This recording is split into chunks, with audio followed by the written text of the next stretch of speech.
Welcome back to Big Mouth and welcome to today's DCEU and everything else daily, because there's a lot to talk about within DC and the rest of the entertainment industry. We're going to be talking about Patty Jenkins. Oh boy, are we going to be talking about Patty, because she had a right shocker for us last night, didn't she? When all of the Disney slate was revealed, and wow, what a slate. And we'll be looking at that a little bit later on, piece by piece. I'll also be answering a couple of questions from Scott Edwards, and he's given me an article he wants me to read from Screen Rant, which they posted yesterday. So we're not going to talk about Patty Jenkins and the Disney stuff yet.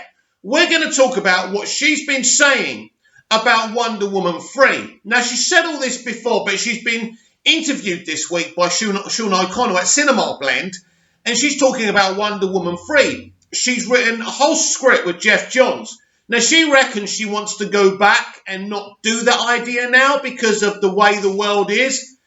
This disappoints me, and I don't understand why it matters what's happening in the real world. Now, she did say she still wants to keep certain elements of hers and Jeff's story, so we will see how that plays out. So it looks like they're going to have to rewrite the whole thing. So Wonder Woman 3 will take a little bit longer. And so we know that. So we know there is going to be a Wonder Woman 3, directed and written by Patty Jenkins, written by Jeff Johns as well. We know her and Jeff have developed an Amazonian spin-off, which will be a movie. I'm assuming that anything Patty does goes straight to theatres. Whether it goes on to HBO Max as well remains to be seen. But Wonder Woman 3, you're probably looking at, where are we, 2020 now?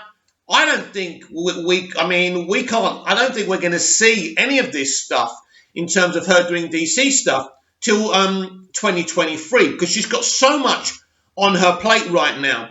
And so we'll see what happens. But first of all, you have to catch up with me and watch Wonder Woman 1984 so we can discuss it. And I will do a spoiler review as soon as I can. So this is Scott Edwards' questions. Here's my question for tomorrow's DCEU Daily. Do you think John Diggle will join the Arrowverse Justice League? Also, I'm super excited to see him interact with Supergirl and Superman. What about you? Also, I'm hoping he might join, hoping we might get an Arrowverse JL miniseries. Right. On that last one, you're not going to get a JL miniseries right now. With the way things are, it's hard enough to put a season across, so you're not going to get that. In terms of John Diggle, will he join the Arrowverse Justice League?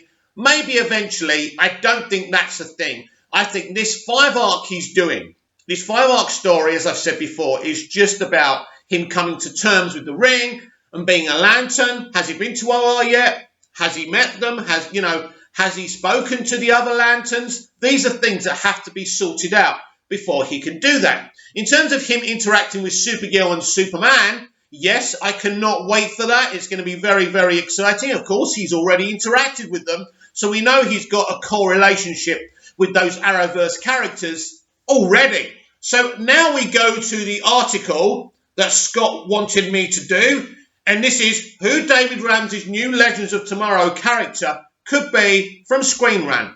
So let's load that up. The things I do for you, Scott. Who David Ramsey's new Legends of Tomorrow character could be. David Ramsey is returning to the Arrowverse next season, but not only is John Diggle, as he'll play a mystery character on Legends of Tomorrow. We already know who he's playing. This is ridiculous, but let's see what Andy, whose name I never pronounce, has to say. David Ramsey is returning to the Arrowverse, but he is pulling double duty as he'll now also play a mystery character on Legends of Tomorrow. One of the franchise's most beloved characters has and continues to be John Diggle, who was an essential character on Arrowverse for 8 seasons. While he was an original creation for the CW drama, Diggle's popularity caused DC Comics to eventually bring him into the main continuity, as he's now part of the Green Arrow mythology. As Arrow came to an end with his 8th and final season earlier this year, Oliver Queen's story officially got wrapped up, but that isn't the case for Diggle, as he continues to be part of the Arrowverse in one way or another. In the Arrowverse series finale, Diggle was seen getting ready to leave Star City with his family as they were going to move to Metropolis. But before Diggle could take off to Superman's main home, a surprise from the sky literally crashed on him. While viewers never got to see what was inside the mysterious alien box, a green light shined once Diggle opened it. It was more or less the Arrow creators' way of finally giving Diggle his Green Lantern ring, something that had been teased for several seasons. While it remains to be seen what will come from that Green Lantern tease, Diggle is making his way back to the CW very soon. Ramsey is set to reprise the role of Diggle for the last 5 episodes across the various Arrowverse shows, including Legends of Tomorrow. However, when Ramsey stops by the time-travelling drama's 6th season, he will actually be playing a brand new character. But as the Arrowverse tends to do with a lot of its big arcs and characters, they're keeping Ramsey's new character under wrap for now. With the nature of Legends of Tomorrow and what they're setting up in the next season, there are several options for who Ramsey could be playing when he shows up for his guest spot. Even if the Arrowverse follows up on Diggle's Green Lantern tease in the Arrowverse series finale, it would have to be properly done as a multi-episode arc, that at least what is required for the Earth Prime's Diggle, since that is something that long-time viewers deserve to see. However, thanks to Oliver rebooting the multiverse, there are other versions of Diggle that they can explore. One version that Legends of Tomorrow can explore is a Diggle that has been Green Lantern for several years on his Earth. Yeah, I agree with this. Thanks to Crisis on Infinite Earths, it was revealed that the Legends had actually already done some multiverse travel already, since it was revealed that the 2046 version of Oliver that they met was actually an incarnation from Earth 16. If viewers have to wait to see Diggle as Green Lantern on Earth Prime, it would at least be a gift to get a tease of what he'll be like as an Emerald Knight. Another way to get Diggle into the green costume is if Legends of Tomorrow were to feature a future version of Earth Prime Diggle. It will be a strong way to give Arrowverse viewers a taste of what Diggle will be as Green Lantern. They wouldn't need to reveal any of the adventures that present Diggle has yet to go through, but perhaps just foreshadow some of it. It would also be the first time that the Arrowverse shows future version of Diggle, as Arrow Season 7 and 8 didn't do that in the flash forwards of Star City 2014. Diggle's biological father. If Ramsey doesn't play a future or multiverse version of his character, there is another approach of Legends of Tomorrow could take. The Wave Rider are no strangers to going back to the past and meeting younger versions of various Arrowverse characters, or even younger iterations of their family members. Diggle's family was briefly touched upon in Arrow Season 7, when his stepfather Royce Stewart was introduced, hinting even more about Diggle being a John Stewart amalgamation. However, little has been revealed about Diggle's biological father, who tragically got killed in Vlatava, whatever that is, as he was part of the Marine Corps mission. There, Ramsey's mystery character could perhaps be a young version of Diggle's dad, allowing Arrow fans to get a bigger insight into his father. So yes, could his father actually be John Stewart? Interesting. I never thought of that before. Very interesting. Legends of Tomorrow Season 6 will be tackling aliens after Sarah Lance was abducted at the end of Season 5 finale. So far, very little has been teased about the alien threat that the Legends are facing. However, something that aliens are famous for in a lot of sci-fi stories is that they have the power to shapeshift. If they wanted to do something very fun with Ramsey, it would be to have him play an alien that takes Diggle's form. Whatever the aliens want with Sarah, it's not hard to imagine them finding out about important people in her life through advanced alien tech to get access to her thoughts, mind and memories. Diggle and Sarah have had a friendship for several years, and there would be more emotional impact if she saw one of her abductors pose as one of her closest allies. Given that Legends of Tomorrow Season 6 won't premiere until much later in 2021, it will be quite a while until viewers find out who Ramsey is playing. So far, The Flash, Black Lightning, Batwoman are the only returning Arrowverse dramas premiering in January-February, while the final season of Supergirl joins Legends of Tomorrow in airing later this season. perhaps in late spring. By then, Diggle may have already appeared for some of his guest spots in other shows, including newcomers Superman and Lois. But hopefully the CW will reveal sooner rather than later what kind of character Ramsey will be playing when he shows up on Legends of Tomorrow. You're not going to know. You're not going to know until you see his first appearances. That's how I see this. So I don't expect the CW to say, right, this is what's going on. This is what he's doing. We're too spoiled these days with spoilers, too much talk from actors, producers, writers. This one has to remain a secret, and I think that's right and proper. And so I'll look forward, Scott, to see what happens with Diggle in all of these Arrowverse shows. And I think in the Green Lantern Core show over on HBO Max, I think David Ramsey's Diggle will play an even bigger part. But we'll have to wait and see what happens with Diggle. Look, I am staggered, absolutely staggered at what went down at the Walt Disney Investors event yesterday. Staggered. Their slate is fucking amazing. The money they're bringing in is amazing. The subscriptions they're making and getting for Disney Plus is amazing. You see, Walt Disney has been about its IPs ever since Bob Iger took over Lucasfilm, the MCU.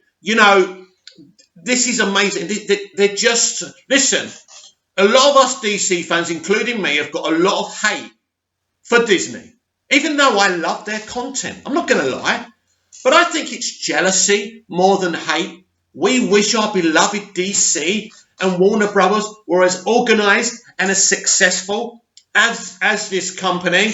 So every day what we're going to be doing, as well as giving you the DCEU Daily, we're going to be giving you everything else in entertainment. So today it's this big Walt Disney slate. Right, so this is what they're making. It's sensational. The Walt Disney Company surpasses 137 million paid subscriptions across its direct-to-customer services, shattering previous guidance, increases paid subscriptions targets to 300 to 350 million by 2024. That's sensational. They will be the top streamer by then. I can't. They are like the fastest train alive that cannot be stopped. Company announces target of 100 plus new titles per year for Disney Plus and reveals vast slate of incredible content from Disney, Pixar, Marvel, Star Wars and National Geographic. Star to launch in select overseas markets in February 2021 as a fully integrated part of Disney Plus. Wow.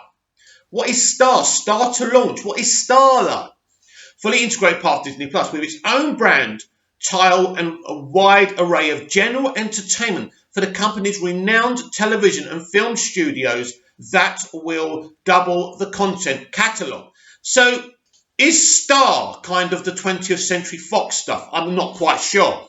Standalone streaming service Star Plus to launch in Latin America in June 2021, featuring both general entertainment content and live sports. You see, they're just massive. This is going to be beyond what Netflix or Prime or HBO Max can actually put out. It's just, if you're those other companies, you're just thinking, should we just give up now?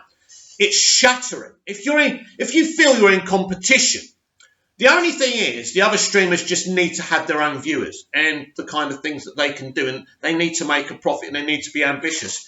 Trying to chase this company is pointless.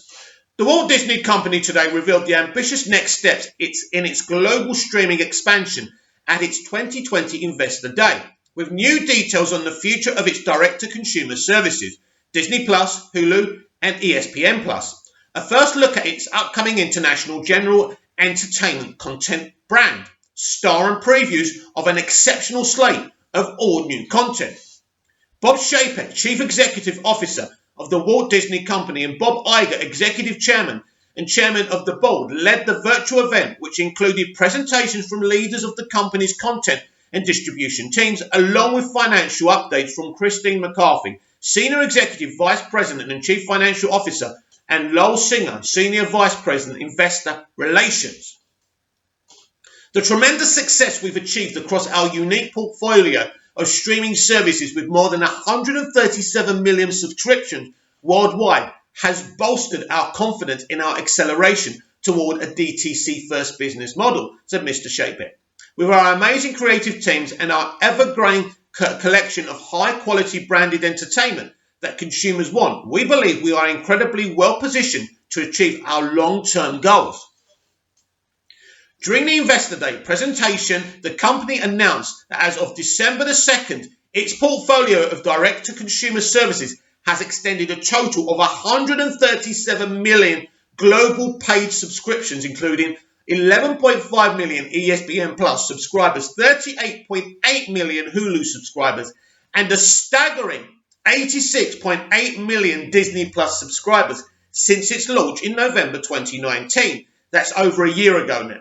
After greatly exceeding expectations, the Walt Disney Company shared guidance that it now expects its streaming services to hit 300 to 350 million total subscriptions by fiscal 2024, driven primarily by a significant increase in content output. Disney Plus alone is targeting to reach more than 100 titles per year. Now listen to this, right? All the stuff they're releasing, we're going to go through it one by one because I think it's important, right? In comparison to what's happening at DC, WB and HBO Max, it's important to understand. But also with all the heat that HBO Max and Warner Media are getting for releasing on HBO Max and in theatres at the same time, when you hear about all the content they've released, most of it is on streaming and very few of it is in theatres. Of course, they're straight to release theatrical stuff, but not as much as they're releasing on streaming. Will they get any heat for this? No, because they're Disney and they're a success and they're deemed to be a success. See, Warner Brothers are always going to be the whipping boys. Really, they are the Glazers of basically of entertainment. So AT&T now are kind of seen like the Glazer family who own Manchester United Football Club, the team and club that I support. AT&T are kind of seen as these robbers, destroying this grand old lady of Warner Brothers. But Disney are the prince riding in to save the day constantly, or that's how they're seen by the media. Disney's Twitter account shared today's announcements as they were revealed during the Investor Day webcast. The thread may be viewed in its entirety here. Beginning March 26, 2021, Disney Plus will be priced in the US at $7.99 per month or $79.99 per year, while the Disney bundle with Disney Plus, Hulu and ESPN Plus will be priced at $13.99 per month. A new agreement with Comcast was also announced that will bring Disney Plus and ESPN Plus experiences to Comcast times one, set-top boxes and flex platforms in the first quarter of 2021, joining Hulu, which became available on these platforms in spring 2020. Additionally, Hulu customers will also be able to subscribe to ESPN Plus within the Hulu user interface and access the ESPN Plus lineup of sports programming. They're beginning in early 2021. Building on the successful launch of Disney Plus, Hotstar in India and Indonesia, Disney shared new details for its international general entertainment content brand, Star, which will be included as part of Disney Plus in select international markets and launched as a separate streaming service in Latin America as Star Plus. The Star brand will serve as home to thousands of hours of television and movies from Disney's creative studios, including Disney Television Studios, FX, 20th Century Fox Studios, 20th Television, and more enhanced by the addition of local programming from the regions where available. Star will launch in Europe and several other international markets on February the 23rd, 2021, as a fully integrated part of Disney Plus, with its own branded title and a new collection of renowned general entertainment series, movies, documentaries, and more that will double the content catalogue available to Disney Plus subscribers. Disney Plus will be updated globally to offer enhanced parental controls, enabling the family-friendly experience parents expect, including the ability to set limits on access to content for specific profiles based on content rating, and the ability to add a pin to lock profiles with access to mature content. In Europe, the service will be priced at $8.99 per month or $89.99 per year, with a similar pricing adjustment in other Star launch markets, including Australia, New Zealand and Canada. The streaming service will continue its global rollout, now with Star in new markets beginning with Singapore on February the 23rd, 2021, followed by Eastern Europe, Hong Kong, Japan, and South Korea later in 2021. In Latin America, to take advantage of the region's portfolio of live sporting events, the company will launch Star Plus. As a standalone streaming service, Star Plus brings together an unrivaled star content collection, local original productions, and an array of live sports from ESPN, including top soccer leagues, Grand Slam tennis, and more. Star Plus will launch in June in 2021 as a standalone service for £7.50 per month, or the local equivalent of, or as part of an attractive price bundle with Disney Plus for $9 per month, or the local equivalent. The world's best stories. At today's investment day, the visionary creative leaders from the company's world-class content engines rolled out a new slate of content to fuel Disney's direct-to-consumer ecosystem. Over the next few years, Disney Plus plans to release approximately 10 Star Wars series and 10 Marvel series, as well as 15 Disney live action. Wow! Over the next few years, you're looking at 3 years. That's 20 shows altogether, including Star Wars and Marvel series, as well as 15 Disney live-action Disney animation and Pixar series, as well as 15 Disney live-action Disney animation and Pixar features, all in addition to the premium content set to premiere in theatres or on our linear channels before coming to streaming service. In addition, it was announced that Walt Disney Animation Studios' Raya and the Last Dragon will be available on Disney Plus, with premiere access in most Disney Plus markets at the same time as it is released in theatres. You see, they're doing exactly the same thing, not with all their titles, but they're still doing it, and they're getting away with it. No one's going to talk about it. No one. It's funny. I think it's the way they're doing it. It seems like they're doing it more slower and gradually, and maybe WB and HBO Max maybe went too quickly, too soon. Maybe. But we'll discuss that. On March the 5th, 2021, premiere access for the title will be priced at $29.99. Internationally, many upcoming original titles from Disney Television Studios, FX, and 20th Century Fox Studios will also premiere on Disney Plus as Star Originals. This incredible slate of new original content reflects our continuing commitment to harness the resources and immense creativity across our company to bring audiences extraordinary entertainment experiences, unlike anything else in the market. Mr. Iger said, "We're proud that the unparalleled quality of our storytelling from our iconic brands remains evident across all distribution platforms, from movie theatres to our direct-to-consumer services." Disney Television Studios shared a look at some of the high-profile family entertainment series in development for Disney Plus, including 2 projects inspired by Disney properties. Beauty and the Beast working title. Listen to this. Starring Luke Evans and Josh Gad with the new music composed by Alan Menken. Wow! So there's no Emma Watson. I suppose they don't really have an interest in feminists, and I'm happy about that. Anyway, Luke Evans and Josh Gad were the 2 great things about the Beauty and the Beast live-action movie. So this is really good. And Swiss Family Robinson, which is a reimagining of the classic from Ron Moore and John M. Shue. The studio is also developing Percy Jackson and the Olympians, based on the best-selling book series by Rick Riordan from Disney Publishing Worldwide. Disney Television Studios is currently in production on 4 live-action series set to debut on Disney Plus in 2021. The Mighty Ducks Game Changers, Big Shot, The Mysterious Benedict Society, and Turner and Hooch. Wow! National Geographic content. National Geographic revealed its ambitious Disney Plus slate, including high-profile titles Limitless with Chris Hemsworth. Wow! Welcome to Earth, featuring Will Smith, and a 4th season of Emmy-winning anthology series Genius, which will profile Martin Luther King Jr. Wow!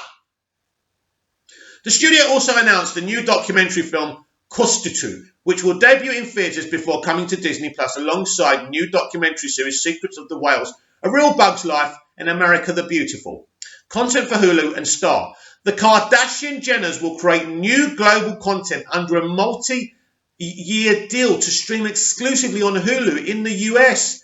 You see, the Kardashian is finishing and they've already grabbed them. This is how ambitious. You can't blink around Disney. And internationally on Star, with an expected debut in late 2021. Also premiering on Hulu and Star next year are the premium series Only Murders in the Building, The Dropout, and Dope Stick. In 2021, the slate of FX originals, which includes The Old Man, American Horror Stories, Platform, Reservation Dogs, and Why? The Last Man, will be available on Hulu in the US and star in multiple international markets. Hulu's award-winning hit drama series, The Handmaid's Tale, has been renewed for a 5th season ahead of its season 4 premiere, and Nine Perfect Strangers, starring and executive produced by Nicole Kidman along with David E. Kelly, will debut next year. David's involved? Take my money now. FX.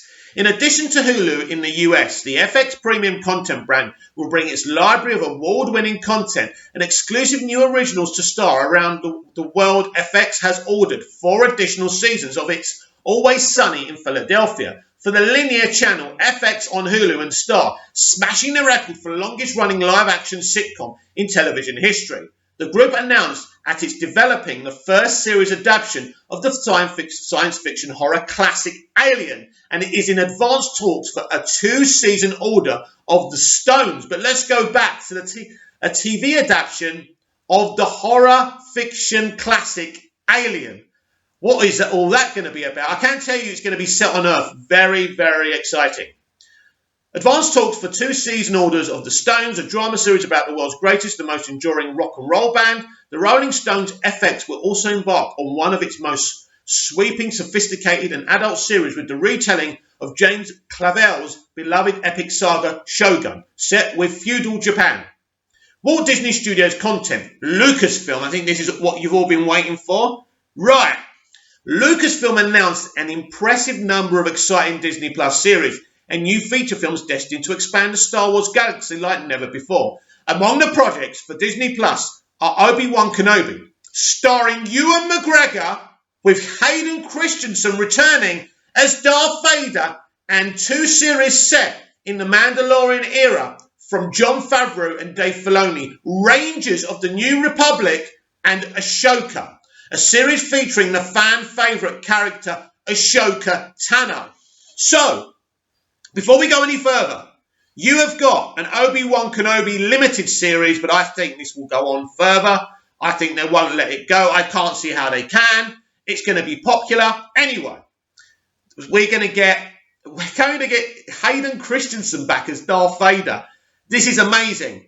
And, they're telling us, get ready for the biggest rematch of all time. Very excited.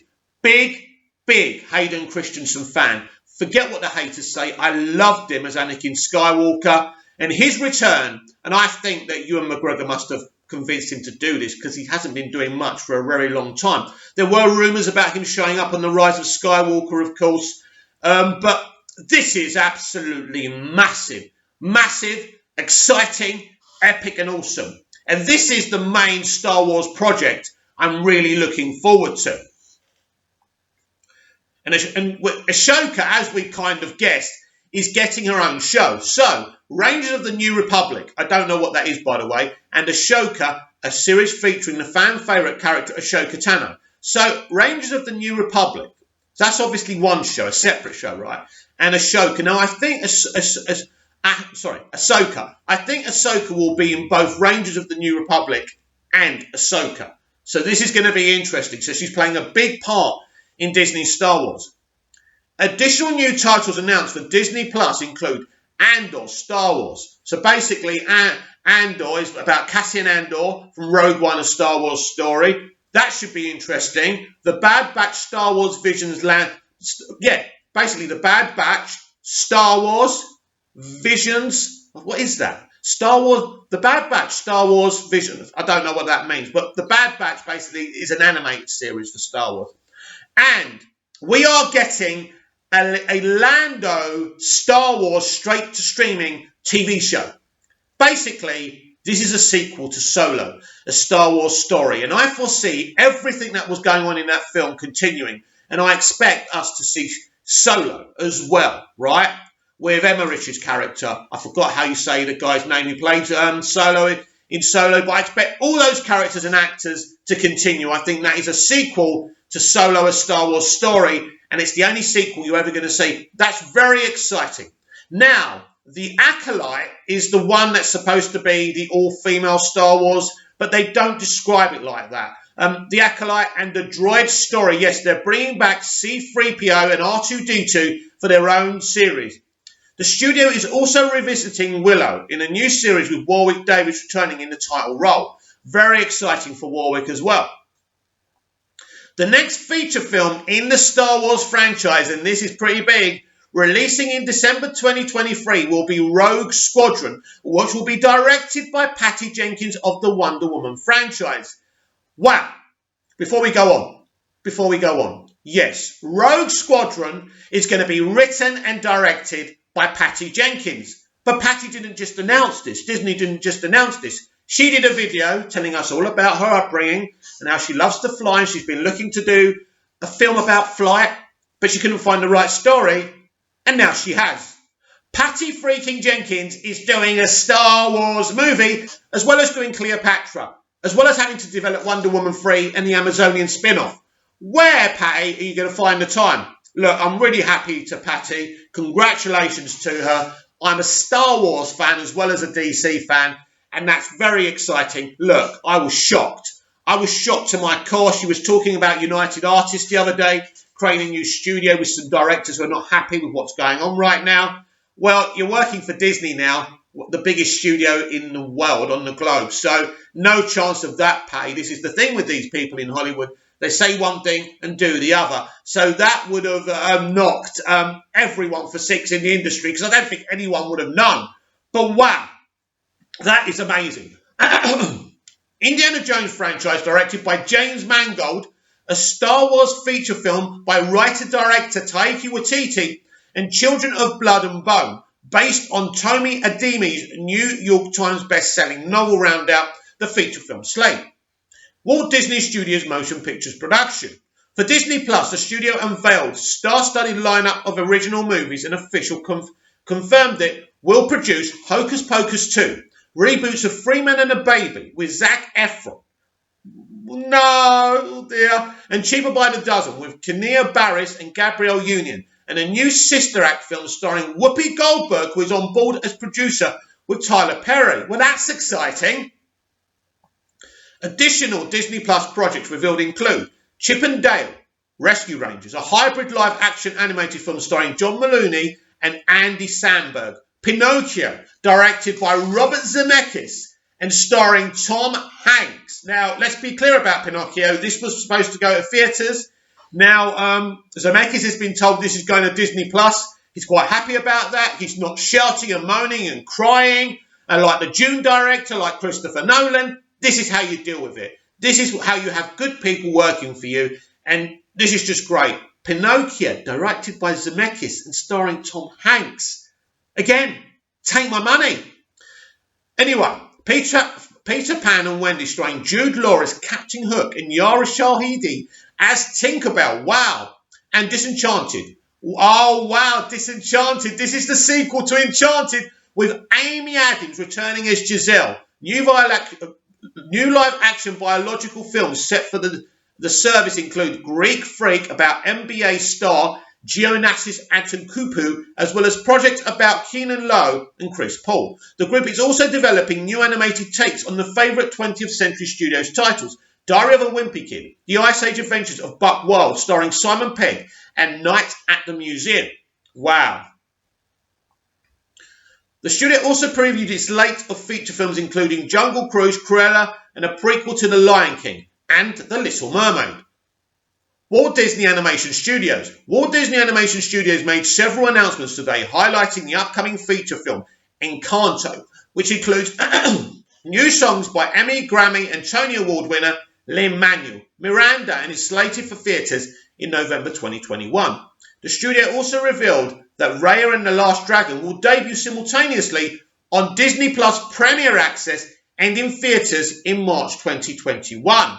Now, this is interesting. Again, the press are not all over this, right? Look at this. Raya and the Last Dragon will debut simultaneously on Disney Plus Premier Access, which means although we pay our subscription, we have to pay to see it, and in theatres at the same time. That means Premier Access with Mulan was a success, and that's why they're doing it with selected titles.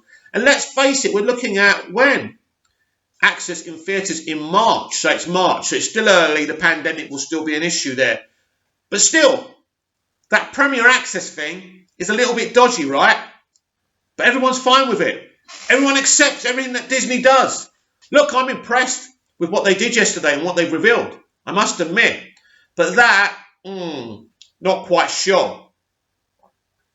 Marking first animated series produced by WDAS, the studio also revealed several new series for Disney, including Baymax, Zootopia Plus, I'm interested in that, Tiana and Mona, the series, as well as Iwaju, which will be produced in collaboration with the Pan-African comic book entertainment company Kugali. Pixar Animation Studios revealed its upcoming slate of original series for Disney Plus and feature films. Among the titles are Pixar's first ever long-form animated series, Win or Lose, which debuts exclusively on Disney Plus in fall 2023, and two branded new feature films slated for theatres in 2022. Academy Award-winning director Domee Shi's Turning Red and Lightyear. The Lightyear one is very exciting. This is Chris Evans playing an actual, real-life Buzz Lightyear. He's animated, but he's a proper hero and he's a proper character, not a toy. The definitive origin story of the hero that inspired the toy. Chris Evans will voice the hero on his journey to becoming the most famous space ranger ever slated for theatres next summer. Is the original feature film Luca. Additional details were shared about new Disney Plus series, including Inside Pixar, Pixar Popcorn, Dug Days and Cars, as well as the upcoming feature film Soul and Short Burrow, both debuting on Disney Plus on December the 25th, 2020. Now here's the even big one. Marvel Studios, which I think we're all going to be interested in. Marvel Studios shared plans for the expansion of the future of the Marvel Cinematic Universe, revealing details about upcoming content for both Disney Plus and theatres. Among dozens of upcoming projects, 3 new series of Disney Plus were revealed, including the Samuel L. Jackson starred Secret Invasion. This is massive. Secret Invasion is one of the biggest, most awesome Marvel graphic novels of all time. And they've got Samuel L. Jackson's Nick Fury in the middle of this. So you're going to get a lot of MCU and Marvel characters in this. Secret Invasion is amazing. It is amazing, and I can't wait to see it. And that is on Disney Plus, not on theatres. It's going to be a series. Can't wait. That's massive. Ironheart with Dominique Thorne as a genius inventor, and Armor Wars starring Don Cheadle and James Rhodes, aka War Machine, who faces Tony Stark's worst fears. These will join the studio's robust lineup of Disney Plus titles, including WandaVision, The Falcon, and Winter Soldier and Loki. The animated series, What If, Miss Marvel, Hawkeye, with Haley Steinfeld joining Jeremy Renner on the series. Wow! Just checking, we had a power cut, making sure I'm still on. Right. Then we have the much anticipated She-Hulk, starring Tatiana Maslany in the title role, alongside co-stars Mark Ruffalo and Tim Roth is back playing his Incredible Hulk character, Abomination. How awesome is that gonna be? Moon Knight, Guardians of the Galaxy Holiday Special. Yeah, you heard that right. And the series of original shorts, I Am Groot, featuring everyone's favourite baby tree. Including a host of new feature films reveals were Ant-Man and the Wasp, Quantumania, the third feature in the Ant-Man franchise, and Fantastic Four, which introduces Marvel's most iconic family.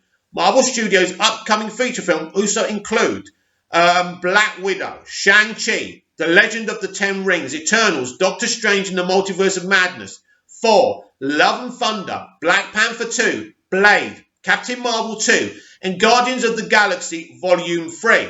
Now, these are all impressive things for the MCU, especially, I'm just looking if there's anything else.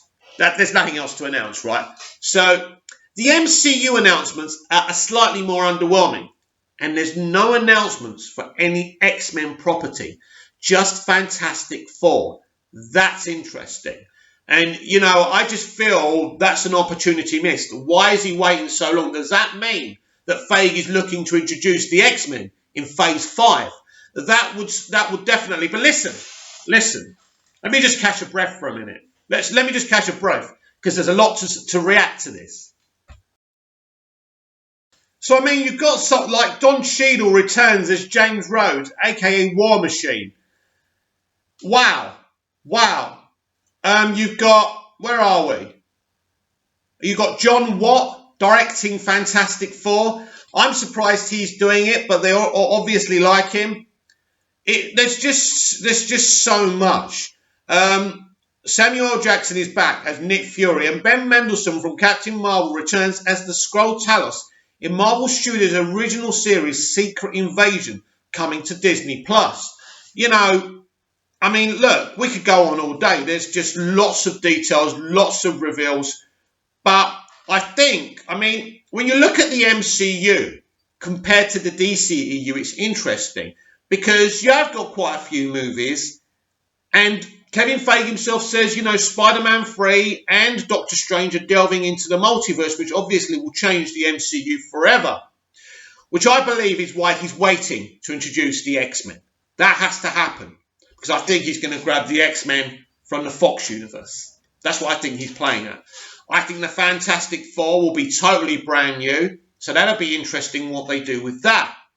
And obviously She-Hulk's obviously going to fight Abomination. That's awesome as well. But I could go on about this all day. 41 minutes already. So we can't keep on going on. But I am staggered.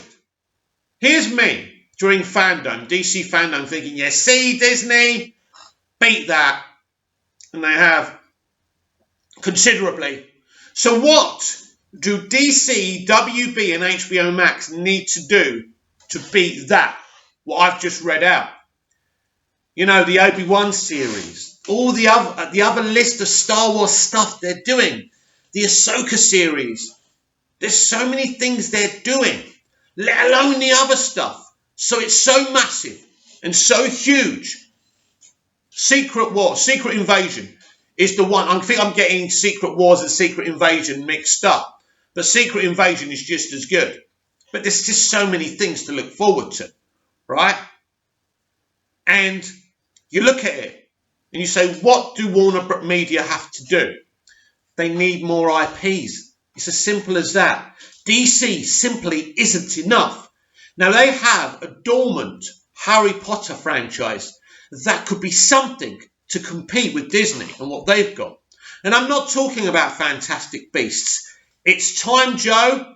It's time, Warner, to bring back Harry Potter, the original cast, everyone, right? Tom Felton, everyone, right? Everyone. I can't remember all their bloody names. But we need the original Harry Potter cast.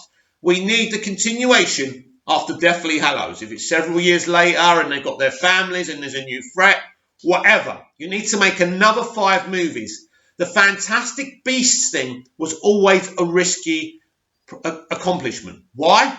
Because it's a prequel story. And they're hard to do because prequel stories are about things nobody cares about. You're telling the story of the story. This is why the Star Wars prequels took a long time for people to actually enjoy, and people love them now. Because you're telling a story that people are not really interested in. People weren't interested in seeing Anakin Skywalker as a young boy or fall in love with Padme. They weren't quite interested in the Obi-Wan Kenobi kind of ultimate Anakin Skywalker battle in Revenge of the Sith, and that was kind of reacted to pretty much better. But prequels are a difficult animal to tame. So basically, they have to tell Joe Rowling, we need you to do something with Harry Potter. So in terms of DC has been messy. We can't pretend it hasn't been.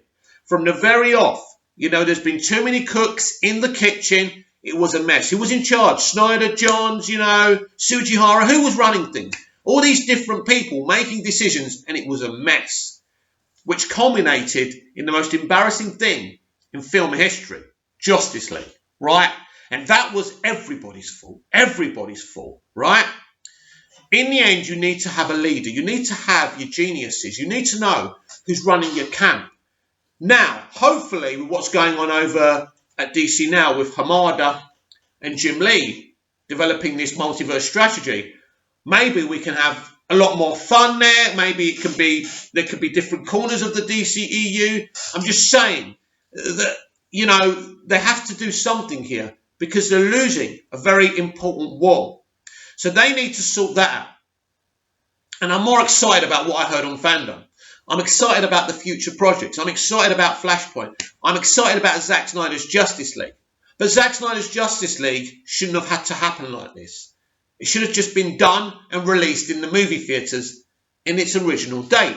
But there was too many cooks messing up the broth.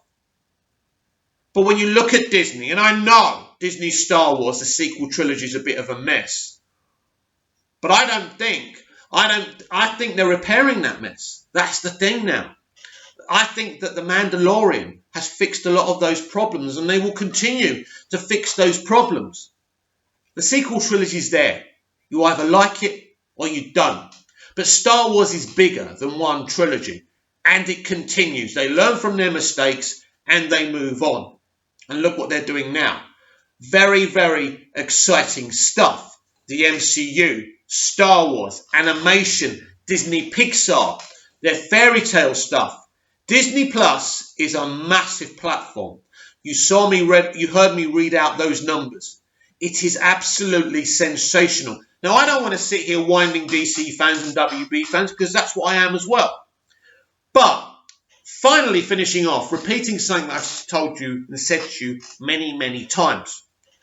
Imagine if Disney owned the Superman trademark.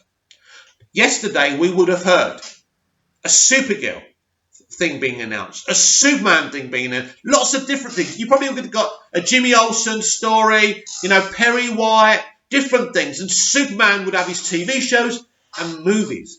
He would be everywhere, just like Star Wars is and Marvel is. DC and Warner Brothers have made a lot of mistakes, and I know it's being run by a different regime now. And I'm being a little bit understanding and patient with them because they've only just started.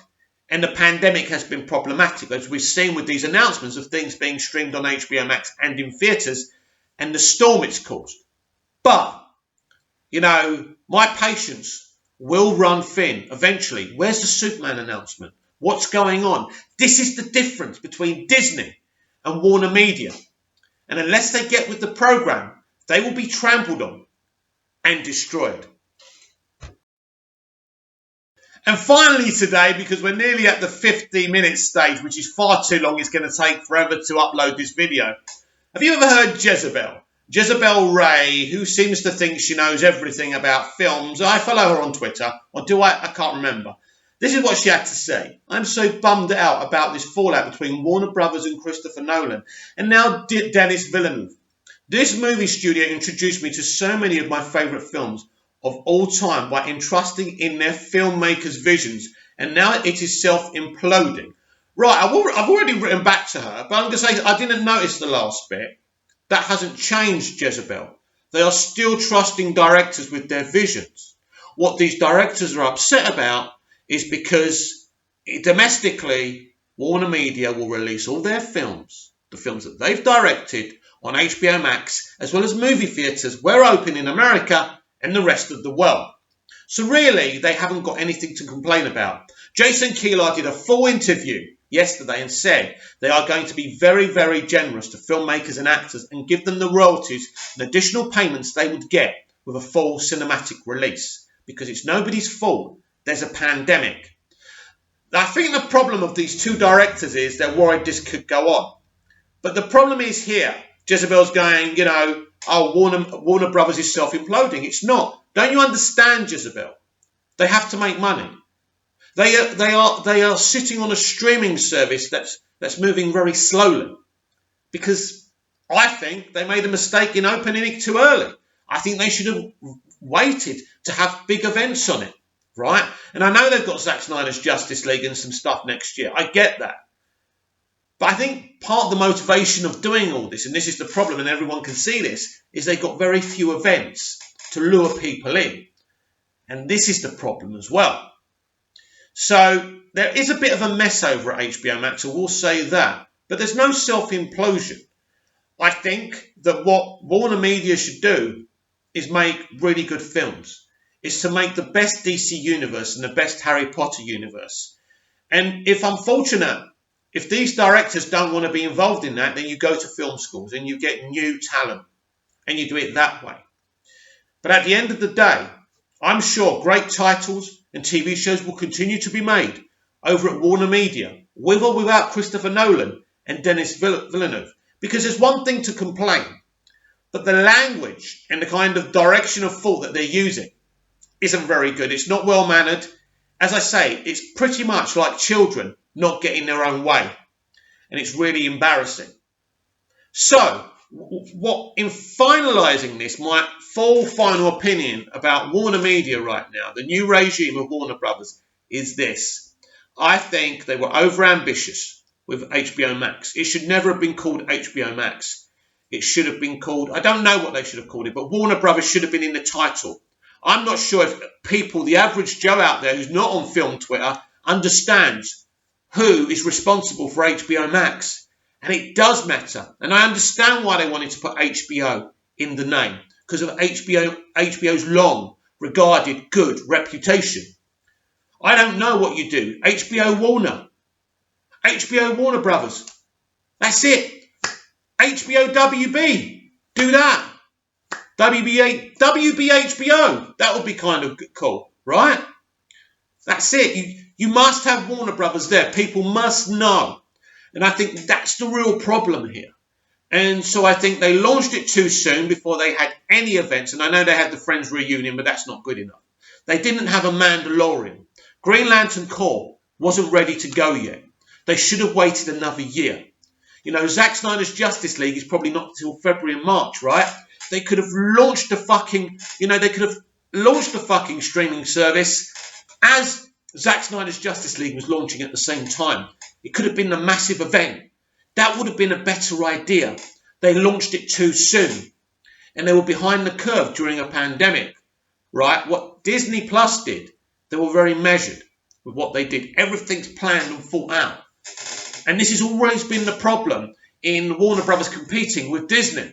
And I believe in Jason Kilar and Ann Sarnoff. I believe they're good people with good ideas, with great streaming backgrounds. And I think ultimately, slowly, they will get it right. The problem is they don't have time to be too slow. In terms of the DCEU, they need to get there. They need to sort that out. What is the DCEU going to be? Individual movies, shared universe, a multiverse with different films and different things going on? What are you going to be? I know you've told us you're embracing the multiverse strategy. That's really exciting. But what does that mean? Shared movies, crossovers? I hope so. But then you've got to sort out your Harry Potterverse. And you've got to buy or create, like Netflix has done, new IPs. Or you're not going to compete with Disney.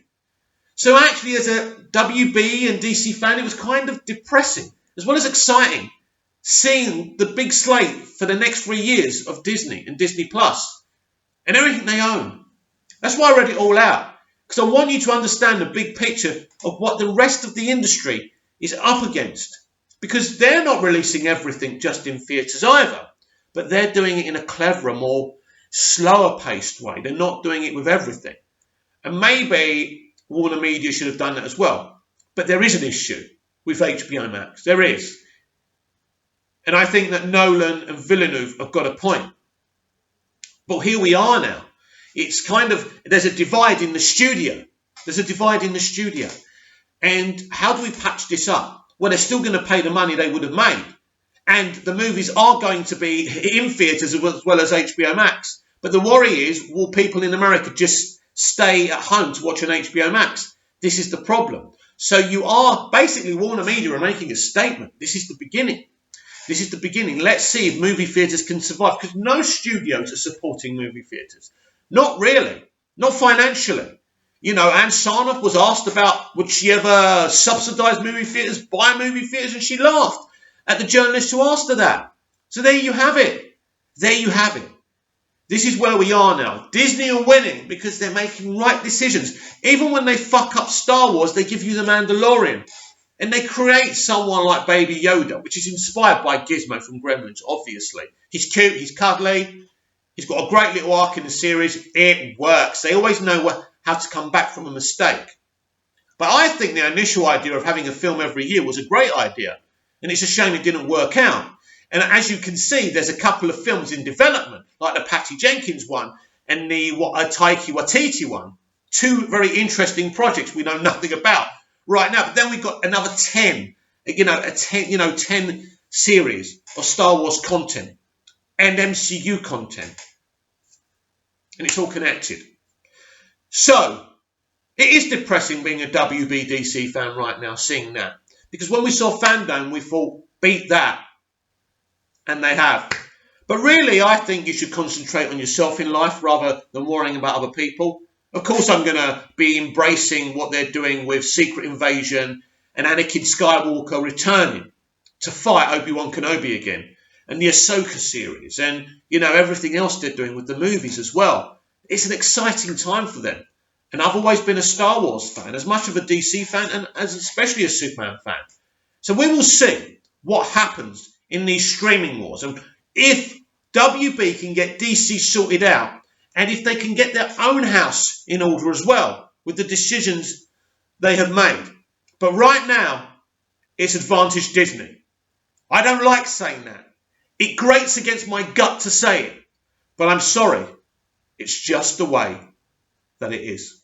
Bye-bye for now. See you again tomorrow for more DCEU and Everything Daily. See you again soon.